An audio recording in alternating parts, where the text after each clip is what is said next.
ശബരിമലയുടെ ചരിത്രമാണ് നമ്മൾ ഇന്ന് ഈ വീഡിയോയിലൂടെ പരിശോധിക്കാൻ പോകുന്നത്. ഈ വീഡിയോ നിർമ്മാണത്തിന് വേണ്ടി ഞാൻ ചരിത്രരേഖകൾ മാത്രമേ ഉപയോഗിച്ചിട്ടുള്ളൂ. അതുകൊണ്ട് തന്നെ ഇതിൽ വിശ്വാസങ്ങളോ അല്ലെങ്കിൽ ഐതിഹ്യങ്ങളോ ഉൾപ്പെടുത്തിയിട്ടില്ല. ഈ വീഡിയോയുടെ നിർമ്മാണത്തിന് വേണ്ടി ഉപയോഗിച്ച രേഖകളൊക്കെ ഞാൻ ഡിസ്ക്രിപ്ഷനിൽ കൊടുത്തിട്ടുണ്ട്. താല്പര്യമുള്ളവർക്ക് പരിശോധിക്കാം. 1899 ആ കാലഘട്ടത്തിൽ ഈ ഭൂഭാഗം, അതായത് ശബരിമല ഇന്ന് നിൽക്കുന്ന ഭൂഭാഗം തിരുവിതാംകൂറിൻ്റെ അണ്ടറിലാണ്. തിരുവിതാംകൂർ ആ കാലഘട്ടത്തിൽ ഭരിക്കുന്നത് മൂലം തിരുനാളുമാണ്. ഒരു സുപ്രഭാതത്തിൽ അദ്ദേഹത്തിന് ഞെട്ടിക്കുന്ന ഒരു വാർത്ത ലഭ്യമായി. കൊല്ലം പേഷ്കാറായ രാജ രാമരായർ നേരിട്ടാണ് ഈ വാർത്ത മൂലം തിരുനാളിനെ അറിയിക്കുന്നത്. മറ്റ് പലർക്കും ഭയമായിരുന്നു ഇത് എങ്ങനെ അദ്ദേഹത്തിൻ്റെ മുൻപിൽ അവതരിപ്പിക്കണമെന്ന് ഓർത്തപ്പോൾ. മൂലം തിരുനാൾ ശരിക്കും ഞെട്ടിപ്പോയി. അദ്ദേഹത്തിന് വിശ്വസിക്കാൻ സാധ്യമായില്ല. എന്താണ് ഇതിൻ്റെ പിന്നിലുള്ള കാരണം? എന്തെങ്കിലും തരത്തിലുള്ള അട്ടിമറിയാണോ? എന്താണെന്ന് വ്യക്തമല്ല തിരുമനസേ. അട്ടിമറിയാകാനുള്ള സാധ്യത വളരെ കുറവാണ്. കാരണം ഈ സംഭവം നടക്കുമ്പോൾ പുറമേൽ നിന്ന് ആരും അവിടെ ഉണ്ടായിരുന്നില്ല. ദീപാരാധനയ്ക്ക് ശേഷമാണ് ഇത് സംഭവിക്കുന്നത്. അതായത് ദീപാരാധനയ്ക്ക് വേണ്ടി ഉപയോഗിച്ച തിരി കാരണമായിരിക്കണം ആ ക്ഷേത്രം കത്തി ഇല്ലാതെയായത്. എത്രയും പെട്ടെന്ന് തന്നെ പുതിയൊരു ക്ഷേത്രം പണിയണമെന്നായി മൂലം തിരുനാൾ. അതിനുവേണ്ടി പ്രത്യേക തരത്തിലുള്ള വിളംബരം തന്നെ നടത്തി. കോൺട്രാക്ടേഴ്സിനെ അത്യാവശ്യമായിട്ടും ആവശ്യമുണ്ട്. 2 വർഷക്കാലമാണ് ഇതിനുവേണ്ടി കാത്തിരുന്നത്. പക്ഷേ ആരും ക്ഷേത്രം പണിയാൻ തയ്യാറായില്ല. അതിൻ്റെ പ്രധാനപ്പെട്ട കാരണം ആ ക്ഷേത്രം സ്ഥിതി ചെയ്യുന്ന സ്ഥലമാണ്. അത് ഉൾവനത്തിലാണ്. 2024 ഞാൻ ഈ വീഡിയോ ചെയ്യുന്നത്. ഈ ഒരു സമയത്ത് പോലും ശബരിമല എന്ന് പറയുന്നത് ഘോരമായ ഒരു വനത്തിൻ്റെ ഉള്ളിലാണ് സ്ഥിതി ചെയ്യുന്നത്. അങ്ങനെയാണെങ്കിൽ 120 വർഷങ്ങൾക്ക് മുൻപുള്ള ശബരിമലയിലെ അവസ്ഥ എന്തായിരിക്കും? ശബരിമലയിലെ മാത്രമല്ല, അതിൻ്റെ ചുറ്റുപാടുമുള്ള പ്രദേശങ്ങളൊക്കെ തന്നെയും വലിയ വനങ്ങളാണ്. ഇന്ന് കാണാൻ സാധിക്കുന്ന തരത്തിലുള്ള ഒരു വഴികളും പാതകളും ആ കാലഘട്ടത്തിൽ ഉണ്ടായിരുന്നില്ല. മനുഷ്യവാസം തന്നെ വളരെ കുറവായിരുന്ന ഒരു കാലഘട്ടമാണ്. പ്രധാനമായിട്ടും ആദിവാസികളാണ് ആ പ്രദേശത്ത് ആ ഘട്ടത്തിൽ ഉണ്ടായിരുന്നത്. അതുകൊണ്ട് തന്നെ ആർക്കും അവിടെ പോയി ക്ഷേത്രം പണിയാൻ സാധിക്കുമായിരുന്നില്ല. ഒടുവിൽ രാജ രാമയ്യർ തന്നെ നേരിട്ട് ഇറങ്ങാൻ തീരുമാനിച്ചു. ഒരുപാട് കോൺട്രാക്ടേഴ്സിനെ അദ്ദേഹം നേരിട്ട് കണ്ട് അഭ്യർത്ഥിച്ചു. പക്ഷേ ആരും തയ്യാറായില്ല. ഇതിന് തയ്യാറായി വരുന്നത് മാവേലിക്കരയിലെ പാലച്ചിറക്കൽ ക്രിസ്ത്യൻ കുടുംബത്തിലെ അംഗമായ കൊച്ചുമ്മനാണ്. കൊച്ചുമ്മനും ആദ്യം ഇത് ഏറ്റെടുക്കാൻ ഭയമായിരുന്നു. പക്ഷേ രാജ രാമയ്യർ തന്നോട് അഭ്യർത്ഥിച്ചതിനെ തുടർന്ന് അദ്ദേഹം ഇതിനു വേണ്ടി തയ്യാറെടുക്കുകയായിരുന്നു. അദ്ദേഹത്തിൻ്റെ സ്ഥിരം പണിക്കാരെ തന്നെ ഈ ഒരു ചുമതല ഏൽപ്പിക്കാൻ അദ്ദേഹം തീരുമാനിച്ചു. പക്ഷേ അവരാരും അവിടേക്ക് വരാൻ കൂട്ടാക്കിയില്ല. പണിക്കാരില്ലാതെ എങ്ങനെയാണ് ജോലി നടപ്പിലാക്കുക? ഒടുവിൽ രാജ രാമയ്യർ തന്നെയാണ് ഒരു ഉപായം പറഞ്ഞു കൊടുത്തത്. നമുക്ക് മറ്റെവിടെയെങ്കിലും ഈ നിർമ്മാണ പ്രക്രിയ ആരംഭിക്കാം. പല ചെറിയ പാർട്സുകളായിട്ട് ഉണ്ടാക്കിയെടുത്ത് അത് അസംബിൾ ചെയ്ത് ക്ഷേത്രത്തിൻ്റെ രൂപത്തിലേക്ക് മാറ്റാം. ക്ഷേത്രമായിട്ട് മാറുമെന്ന് ഉറപ്പുണ്ടെങ്കിൽ പിന്നീട് അതിനെ ഡീഅസംബിൾ ചെയ്ത് ഓരോ കഷ്ണങ്ങളായിട്ട് നമുക്ക് പതിയെ ശബരിമലയിൽ എത്തിക്കാം. ഇത്രയും സമയം ആളുകൾ ജോലി എടുക്കുമ്പോൾ തന്നെ ആളുകൾ ഉണ്ടായിരിക്കുന്ന ഭയത്തിൽ ഒരു ചെറിയ കുറവ് സംഭവിച്ചേക്കാം. പിന്നീട് നമുക്ക് വലിയ പ്രയാസമില്ലാതെ പണി ആരംഭിക്കാം. അങ്ങനെയാണ് 1903 കൊല്ലത്തെ പുത്തുകുളങ്ങര കൊട്ടാരത്തിൽ ക്ഷേത്രം പണി ആരംഭിക്കുന്നത്. ക്ഷേത്രം പൂർണ്ണമായിട്ടും അവിടെ പണിതൊന്നും വെക്കുന്നില്ല. അതിൻ്റെ മേൽക്കൂരയാണ് പ്രധാനമായിട്ടും ഇവിടെ നിർമ്മിക്കുന്നത്. ഏറ്റവും മുകൾ ഭാഗത്തായിട്ട് ചെമ്പായിരിക്കും ഉണ്ടായിരിക്കുക. അതിൻ്റെ ഉൾഭാഗത്തായിട്ട് പിച്ചളയും ഉണ്ടായിരിക്കും. മുൻപുണ്ടായിരുന്ന ക്ഷേത്രവും ഏകദേശം ഇതേ മാതൃകയിൽ തന്നെയാണ് നിർമ്മിച്ചിരുന്നത്. പുറമേ നിന്ന് നോക്കിക്കഴിഞ്ഞാൽ പുല്ലുകൊണ്ട് മേഞ്ഞ ഒരു ക്ഷേത്രമാണെന്നേ തോന്നിക്കുകയുള്ളൂ. പക്ഷേ ആ പുല്ലിൻ്റെ അടിയിൽ ചെമ്പുണ്ടായിരുന്നു. കാലപ്പഴക്കത്തിൽ ആ ചെമ്പിൽ ഒരുപാട് സുഷിരങ്ങൾ വീണു. അങ്ങനെയാണ് മഴ പെയ്യുമ്പോൾ അവിടെ വെള്ളം ഇറ്റ് ഉള്ളിലേക്ക് പ്രവേശിക്കാൻ തുടങ്ങിയത്. അത് തടയുക എന്ന ലക്ഷ്യത്തോടു കൂടിയാണ് അതിൻ്റെ മുകളിൽ പുല്ല് നിരത്തി വിരിച്ചത്. അത് പിന്നീട് വലിയ അപകടത്തിന് കാരണമായി മാറുകയായിരുന്നു. 1899 പുല്ല് കത്തിയതിനെ തുടർന്നായിരിക്കണം ക്ഷേത്രം പൂർണ്ണമായിട്ടും കത്തി നശിച്ചത്. ഇത്തവണ ചെറിയ വ്യത്യാസങ്ങളോടുകൂടി പിച്ചളയും ചെമ്പും ചേർത്തിട്ടാണ് റൂഫ് നിർമ്മിക്കുന്നത്. റൂഫ് പൂർണ്ണമായിട്ടും നിർമ്മിച്ചതിന് ശേഷം മൂലം തിരുനാൾ നേരിട്ട് ഈ കൊട്ടാരത്തിൽ സന്ദർശിച്ച് അതെല്ലാം വിലയിരുത്തുകയുണ്ടായി. അതിനുശേഷം മാത്രമാണ് അതിനെ ചെറിയ കഷ്ണങ്ങളായിട്ട് ഡീഅസംബിൾ ചെയ്യുന്നത്. ഡീഅസംബിൾ ചെയ്തിട്ട് എങ്ങനെയാണ് അത് ശബരിമലയിൽ എത്തിക്കുക?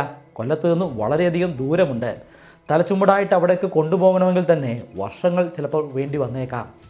അതുകൊണ്ട് തന്നെ ആദ്യഘട്ടത്തിൽ ഇത് പുഴയിലൂടെ വഞ്ചിയിൽ കുറെ കൂടി അടുത്തുള്ള സ്ഥലത്ത് എത്തിക്കാമെന്ന് തീരുമാനിക്കുകയായിരുന്നു. കൊല്ലത്തെ കൊട്ടാരത്തിൽ നിന്നും തലച്ചുമടായിട്ട് അടുത്തുള്ള പുഴയിൽ വരെ എത്തിച്ചു. പുഴയിൽ അപ്പോൾ വഞ്ചി സജ്ജമായിരുന്നു.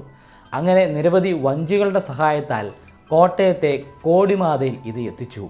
കോടിമാതയിൽ നിന്നും ഒരുപാട് ദൂരമുണ്ട് ഈ ശബരിമലയിലേക്ക്.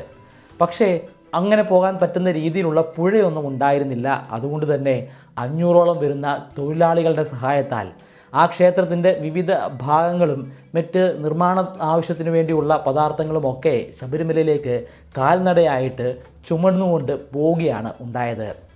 പറയും പോലെ അത്ര എളുപ്പമൊന്നും ആയിരുന്നില്ല. ഇന്നാണെങ്കിൽ കോടിമാതയിൽ നിന്ന് അവിടേക്ക് പോകാനായിട്ട് റോഡുണ്ട്. പക്ഷേ ആ കാലഘട്ടത്തിൽ റോഡ് ഉണ്ടായിരുന്നില്ല. മുണ്ടക്കയം വഴിയാണ് ഈ യാത്ര. ആ മുണ്ടക്കയം ഭാഗം പോലും ആ കാലഘട്ടത്തിൽ വലിയ വനങ്ങൾ തന്നെയാണ്. അതുകൊണ്ട് തന്നെ പല ഘട്ടങ്ങൾ ചുമടിലുണ്ടായിരുന്ന ഈ ക്ഷേത്രത്തിൻ്റെ ഭാഗങ്ങൾ നിലത്ത് ഇറക്കി വെച്ച് മുൻപിൽ നിൽക്കുന്ന മരങ്ങളും മറ്റ് ചില്ലകളുമൊക്കെ വെട്ടിമാറ്റി ഒരു ചെറിയ പാത തന്നെ ഉണ്ടാക്കിയിട്ടാണ് ഇവർ ശബരിമലയിൽ എത്തിച്ചേരുന്നത്. കൃത്യമായിട്ട് പറയുകയാണെങ്കിൽ 4 മാസങ്ങൾ വേണ്ടി വന്നു അവർക്ക് ശബരിമലയിൽ എത്തിച്ചേരാൻ. ആദ്യഘട്ടത്തിൽ കരിങ്കൽ പണിയായിരുന്നു ഉണ്ടായിരുന്നത്. അതിന് ഒരു അടിത്തറ ഉണ്ടാക്കണം. ആ അടിത്തറയുടെ മുകളിലും കരിങ്കല്ല് കൊണ്ട് ഒരു ലെയർ അവർ ഉണ്ടാക്കിയെടുത്തു. അതിൻ്റെ മുകളിലാണ് തടിപ്പണി ആരംഭിക്കുന്നത്. കരിങ്കൽ പണി നടക്കുന്ന സമയത്ത് വലിയ രീതിയിലുള്ള പ്രശ്നങ്ങളൊന്നും അവർക്ക് നേരിടേണ്ടി വന്നിരുന്നില്ല. വന്യമൃഗങ്ങൾ ധാരാളമായിട്ടുണ്ട്. ഇന്നുണ്ടായിരുന്നതിനേക്കാൾ കൂടുതൽ ആനകളും പുലികളുമൊക്കെ ആ ഘട്ടത്തിൽ അവിടെ ഉണ്ട്. അതുപോലെ തന്നെ മറ്റ് ചെറിയ പ്രാണികളുടെ ശല്യവും അവർക്കുണ്ട്. പക്ഷേ കരിങ്കൽ പണി തീർന്ന് തച്ചന്മാർ അവരുടെ മരപ്പണി ആരംഭിക്കുന്ന ഘട്ടത്തിൽ ഒരു വലിയ പ്രശ്നം അവർക്ക് നേരിടേണ്ടി വന്നു.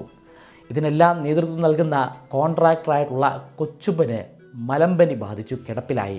ഒട്ടും സമയം കളയാതെ അദ്ദേഹത്തിൻ്റെ ജീവനക്കാർ അദ്ദേഹത്തെ ചുമന്നുകൊണ്ട് അദ്ദേഹത്തിൻ്റെ മാവേലിക്കരയിലെ വീട്ടിലെത്തിച്ചു. പക്ഷേ അതുകൊണ്ട് രക്ഷയൊന്നും ഉണ്ടായിരുന്നില്ല.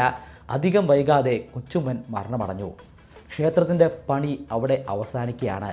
പക്ഷേ കൊച്ചുമ്മൻ്റെ ഭാര്യയായ അക്കാമയ്ക്ക് ഈ പണി എങ്ങനെയെങ്കിലും തീർക്കണമെന്നുള്ള ഒരു ആഗ്രഹമുണ്ടായിരുന്നു. അതുകൊണ്ട് തന്നെ അവരുടെ ഒരു റിലേറ്റീവായ വടക്കേത്തലയ്ക്കൽ സക്കറിയ കത്തനാരോട് ഈ ജോലി പൂർത്തീകരിക്കാനായിട്ട് അഭ്യർത്ഥിച്ചു. അത് 2 കൈയും നീട്ടി അദ്ദേഹം സ്വീകരിക്കുകയാണ്. പിന്നീട് അദ്ദേഹത്തിൻ്റെ നേതൃത്വത്തിലാണ് പണി ആരംഭിക്കുന്നത്. പണി കൃത്യമായിട്ട് നിരീക്ഷിക്കാനായി സർക്കാരിൻ്റെ ഒരു ജീവനക്കാരനുമുണ്ട്.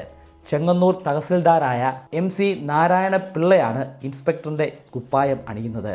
അങ്ങനെ 1909 ക്ഷേത്രത്തിൻ്റെ പണി പൂർത്തീകരിക്കുകയും മണ്ഡലപൂജ ആരംഭിക്കുകയും ചെയ്തു. ആ കാലഘട്ടത്തിൽ എല്ലാ മാസവും നട തുറക്കുന്ന ഒരു പതിവില്ല. മണ്ഡലകാലത്ത് മാത്രമാണ് നട തുറക്കുക. ആ സമയത്ത് മാത്രമേ അവിടെ ആളുകൾ ഉണ്ടായിരിക്കുകയുള്ളൂ. ഈ ഘട്ടത്തിൽ പുതിയതായി നിർമ്മിച്ച ക്ഷേത്രത്തിൻ്റെ ചിത്രങ്ങളൊന്നും ചിത്രീകരിക്കുന്നില്ല. പിന്നീട് അതിൻ്റെ ചിത്രീകരണം നടക്കുന്നത് 1942 ഉത്രാടം തിരുനാൾ മാർത്താണ്ഡവർമ്മയാണ് ഇത് ചിത്രീകരിക്കുന്നത്. അദ്ദേഹവും അദ്ദേഹത്തിൻ്റെ ജ്യേഷ്ഠനും അന്നത്തെ രാജാവുമായിരുന്ന ശ്രീ ചിത്ര തിരുനാൾ ബാലരാമവർമ്മയും ഈ ക്ഷേത്രം സന്ദർശിക്കാനായിട്ട് പുറപ്പെട്ടു. ഒപ്പം അവരുടെ മാതാവായിരുന്ന സേതു പാർവതി ഭായിയും ഉണ്ടായിരുന്നു. അന്ന് മാർത്താണ്ഡവർമ്മ ചിത്രീകരിച്ച ചിത്രങ്ങളാണ് ഇപ്പോൾ നിങ്ങൾ കണ്ടുകൊണ്ടിരിക്കുന്നത്. ഒട്ടും വൈകാതെ തന്നെ 1950 എല്ലാവരെയും ഞെട്ടിച്ചുകൊണ്ട് ഒരു വലിയ വാർത്ത വരുന്നു. ശബരിമല വീണ്ടും അഗ്നിക്ക് ഇരയായിരിക്കുന്നു. എന്നാൽ മുന്നത്തെ തവണ സംഭവിച്ചതുപോലെയല്ല, ഇത്തവണ ആരോ മനഃപൂർവ്വം കത്തിച്ചതാണെന്നാണ് പരക്കെ വർത്തമാനം. ഈ വാർത്ത അന്നത്തെ രാജാവിൻ്റെ ചെവിയിൽ എത്തിച്ചേരുന്നുണ്ട്. പക്ഷേ രാജാവല്ല ശരിക്കും ആ കാലഘട്ടത്തിൽ ആ പ്രദേശം ഭരിക്കുന്നത്. ശ്രീ ചിത്ര തിരുനാൾ ബാലരാമവർമ്മയുണ്ട്. എന്നാൽ അപ്പോൾ ഭരണം മുഖ്യമന്ത്രിയുടെ കയ്യിലായിരുന്നു. പലരും പറയുന്ന ഒരു കാര്യമുണ്ട്, ആ കാലഘട്ടത്തിൽ EMS ആണ് കേരളം ഭരിച്ചിരുന്നതെന്ന്. പക്ഷേ കേരളം അന്ന് ഉണ്ടായിരുന്നില്ല എന്നതാണ് വാസ്തവം. ഈ സംഭവം നടക്കുന്നത് 1950 അന്ന് തിരുക്കൊച്ചി എന്ന് പറയുന്ന ഒരു സ്റ്റേറ്റ് ഉണ്ടായിരുന്നു. ആ സ്റ്റേറ്റിൽ ഒരു മുഖ്യമന്ത്രിയും ഉണ്ടായിരുന്നു. പക്ഷേ ആ മുഖ്യമന്ത്രി തീർച്ചയായിട്ടും EMS ആയിരുന്നില്ല. കോൺഗ്രസിൻ്റെ TK നാരായണനായിരുന്നു അന്നത്തെ മുഖ്യമന്ത്രി. ഈ കേസ് അന്വേഷണത്തിനു വേണ്ടി ഗവൺമെൻറ് മിടുക്കനായ ഒരു DIGയെ തന്നെ ഏൽപ്പിച്ചു. കേശവ മേനോൻ എന്നാണ് അദ്ദേഹത്തിൻ്റെ പേര്. ആ കാലഘട്ടത്തിൽ അദ്ദേഹം ഇത്തരത്തിലുള്ള കേസ് അന്വേഷണങ്ങളിൽ ബഹുമിടുക്കനുമായിരുന്നു. അദ്ദേഹത്തിന് ഒടുവിൽ റിപ്പോർട്ട് സമർപ്പിക്കാൻ 7 വർഷങ്ങൾ വേണ്ടി വന്നു. 1957 ഇത് സമർപ്പിക്കുന്നത്. ഈ റിപ്പോർട്ട് സമർപ്പിക്കുന്ന ഘട്ടത്തിൽ അവിടെ തിരുക്കൊച്ചി എന്ന് പറയുന്ന ഒരു സ്റ്റേറ്റ് പോലും ഉണ്ടായിരുന്നില്ല. തിരുക്കൊച്ചിയാണ് അദ്ദേഹത്തെ ഈ ചുമതല ഏൽപ്പിച്ചത്. പക്ഷേ ഈ ചുമതലയെല്ലാം നിർവഹിച്ചതിന് ശേഷം അത് സമർപ്പിക്കേണ്ടി വന്നത് കേരള സംസ്ഥാനത്തിനാണ്. ഈ ഘട്ടത്തിൽ കേരളം ഭരിക്കുന്നത് കമ്മ്യൂണിസ്റ്റ് ഗവൺമെൻറ്റാണ്, EMSൻ്റെ കീഴിലുള്ള ഗവൺമെൻറ്റാണ്. അന്നത്തെ ആഭ്യന്തര മന്ത്രി VR കൃഷ്ണയ്യറാണ്.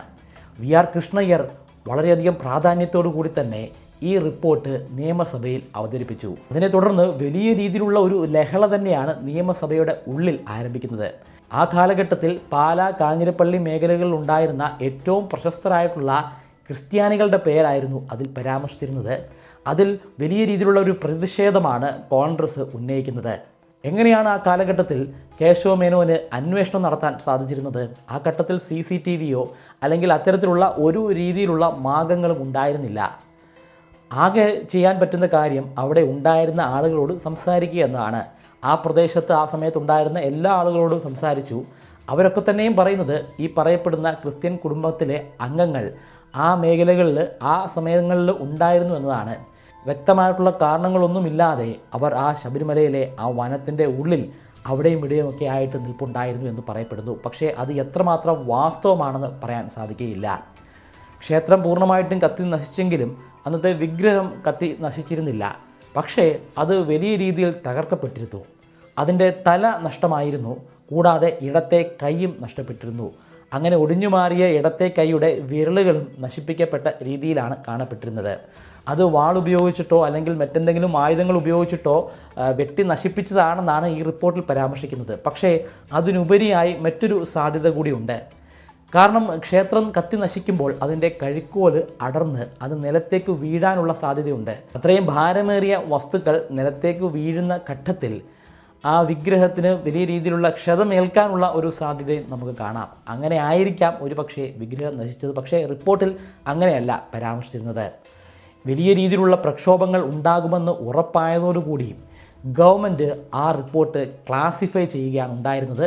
ഇപ്പോഴും ഈ 2024 പോലും പബ്ലിക്കിന് ആ റിപ്പോർട്ട് ലഭ്യമല്ല. അതിപ്പോൾ പോലീസ് ആർക്കൈവിലാണ് ഉള്ളത്. പക്ഷേ ഒട്ടും വൈകാതെ ആ കാലഘട്ടത്തിൽ തന്നെ ദേശബന്ധുവിൽ ഈ റിപ്പോർട്ട് എന്ന രീതിയിൽ ഒരു ലേഖനം പ്രസിദ്ധീകരിച്ചു വന്നു.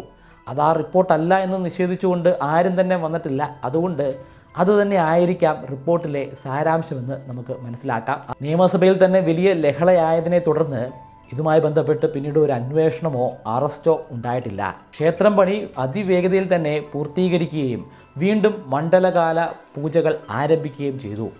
പിന്നീട് വലിയ രീതിയിലുള്ള വികസനങ്ങൾ ശബരിമലയിൽ ഉണ്ടാകുന്നത് 1962 ശേഷമാണ്. ആ വർഷത്തിനൊരു പ്രത്യേകതയുണ്ട്. ആ കാലഘട്ടത്തിലെ നമ്മുടെ കേരളത്തിലെ ഗവർണർ VV ഗിരിയായിരുന്നു. പിന്നീട് അദ്ദേഹം ഇന്ത്യയുടെ പ്രസിഡൻ്റായി പോലും മാറുകയുണ്ടായി. വളരെയധികം ജനപ്രീതിയുള്ള ഒരു ഗവർണറായിരുന്നു VV ഗിരി. അദ്ദേഹം ഒരു തീർത്ഥാടകനായിട്ട് തന്നെ, ഒരു സ്വാമിയായിട്ട് തന്നെ ശബരിമല ഈ വർഷമാണ് സന്ദർശിക്കുന്നത്. ആ സന്ദർശനത്തിനിടയിൽ അദ്ദേഹത്തിന് ഒരു കാര്യം വ്യക്തമായി: ശബരിമലയിലേക്കുള്ള യാത്ര വളരെയധികം ദുർഘടമാണ്. ഇവിടെ പാതകൾ നിർമ്മിക്കണം. അതിനു പുറമെ അവിടെ താൽക്കാലികമായിട്ടെങ്കിലും ആളുകൾക്ക് താമസിക്കാനുള്ള കെട്ടിടങ്ങൾ നിർമ്മിക്കണം. അങ്ങനെ വലിയ രീതിയിലുള്ള മുന്നേറ്റങ്ങൾ പിന്നീട് നടക്കുന്നത് VV ഗിരിയുടെ നിർദ്ദേശപ്രകാരമാണ്. അവിടെ നിന്ന് ഇങ്ങോട്ടുള്ള ശബരിമലയുടെ ചരിത്രം നമുക്കെല്ലാവർക്കും അറിയാവുന്നതാണ്. സ്ത്രീകളുടെ പ്രവേശനം അനുവദിച്ചുകൊണ്ടുള്ള കോടതിയുടെ ഉത്തരവ് ഉണ്ടാകുന്നു. അതിനെ തുടർന്ന് വലിയ രീതിയിലുള്ള പ്രതിഷേധങ്ങൾ ഉണ്ടാകുന്നു. സ്ത്രീകൾ അവിടെ കയറുകയും ക്ഷേത്ര ദർശനം നടത്തുകയും പിന്നീട് ഒരു വലിയ കലാപ അന്തരീക്ഷം സൃഷ്ടിക്കപ്പെടുക പോലും ഉണ്ടായിട്ടുണ്ട്. നിലവിൽ ശബരിമല വളരെ ശാന്തമായിട്ട് തന്നെയാണ് പോകുന്നത്. തുടർന്നും അത് അങ്ങനെ തന്നെ പോകുമെന്ന് നമുക്ക് പ്രതീക്ഷിക്കാം. ഇത്തരത്തിലുള്ള ചരിത്ര വീഡിയോകൾ കാണാൻ താല്പര്യമുണ്ടെങ്കിൽ തീർച്ചയായിട്ടും ഈ ചാനൽ സബ്സ്ക്രൈബ് ചെയ്യുക. നിങ്ങളുടെ വിലയേറിയ അഭിപ്രായങ്ങളും നിർദ്ദേശങ്ങളും താഴെ കമൻറ്റ് ബോക്സിലൊന്ന് രേഖപ്പെടുത്തുക. നിങ്ങളുടെ ലൈക്സും കമൻസും ഒക്കെ എനിക്ക് വലിയ രീതിയിലുള്ള മോട്ടിവേഷനാണ് പകർന്നു നൽകുന്നത്, ഇത്തരത്തിലുള്ള വീഡിയോകൾ ചെയ്യാനുള്ള മോട്ടിവേഷൻ. അതുകൊണ്ട് തന്നെ ഒരു മടിയുമില്ലാതെ നിങ്ങളുടെ അഭിപ്രായങ്ങൾ താഴെ രേഖപ്പെടുത്തുക.